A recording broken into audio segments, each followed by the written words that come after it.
big debate being sparked already is being sparked by Sheryl Sandberg, the COO of Facebook. She's got a new book called Lean In, Women, Work, and the Will to Lead. Not even out yet. I guess it's out tomorrow, but it's already made the cover of Time magazine this week, and it captures some of the debate, the flavor of the debate so far. Don't hate her because she's successful. Sheryl Sandberg is going to be on GMA tomorrow, on 60 Minutes tonight, talking about her ideas. They start leaning back. They say, oh, I'm busy. I want to have a child one day. I couldn't possibly, take on any more. Or I'm still learning on my current job. Plenty of women are as ambitious as men. But I am saying, and I want to say it unequivocally and unapologetically, that the data is clear that when it comes to ambition to lead, to be the leader of whatever you're doing, men, boys outnumber girls and women. And that is what is setting people off already. Look at some of this reaction. You see some of the headlines. I want to go to you, Congresswoman Schultz. You see Maureen Dowd, pom-pom girl for feminism. Washington Post, Sandberg's Lean In campaign holds little for most women. Forbes, leaning in doesn't fit, so it's actually broken for working women. She actually asked you to give your Lean In story. And I proudly did so. And just look at the reaction, what the reaction to Sheryl Sandberg's book has done.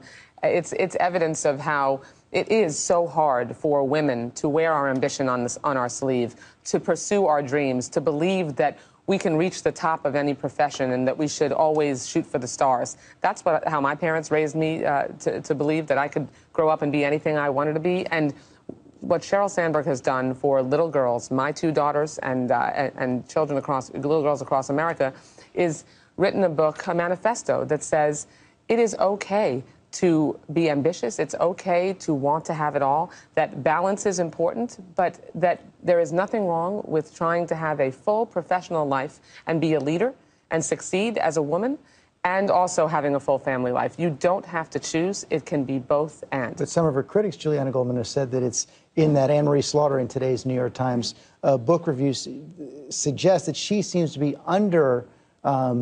emphasizing the kind of real constraints women feel inside the workplace, institutional constraints. So in 2011, when Sheryl Sandberg gave the commencement address at Barnard College, my alma mater, a bunch of my girlfriends and we had for days a running email chain about how empowering this message is. And for someone like myself, I don't have children, I'm not married, but I think about my career and I think about how someday I do want to strike that balance. And so it's so important right now to be able to have role models, women having this discussion like Sheryl Sandberg, like Anne-Marie Slaughter, so that we can think about how we're going to be making choices down the road. I take it there's been a lot of resonance about this phrase she has, don't leave before you leave, which is sort of to take yourself preemptively out of the work. Did that strike a chord with you? Yeah, I mean, I think about, last May getting a call from the White House saying, okay, in 24 hours, you're going to be going on a secret trip to Afghanistan.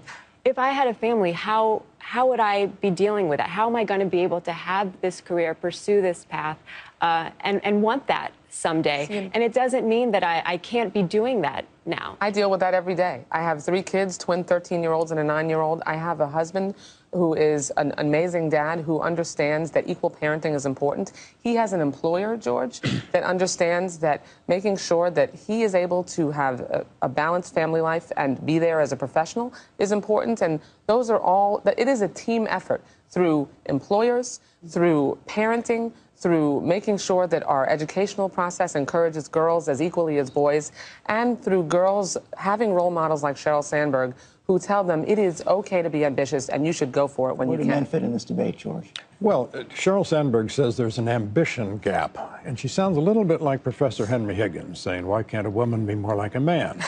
Maybe men should be more like women in the sense that they should be more like your husband. I mean, my 4 biggest achievements in life are named John, Jeff, David, and Victoria, the children. And I think we all feel the same way. And when Anne-Marie Slaughter causes a huge national uproar with an article in, I guess, Atlantic saying women can't have it all after all, I have news for her. No one can have it all.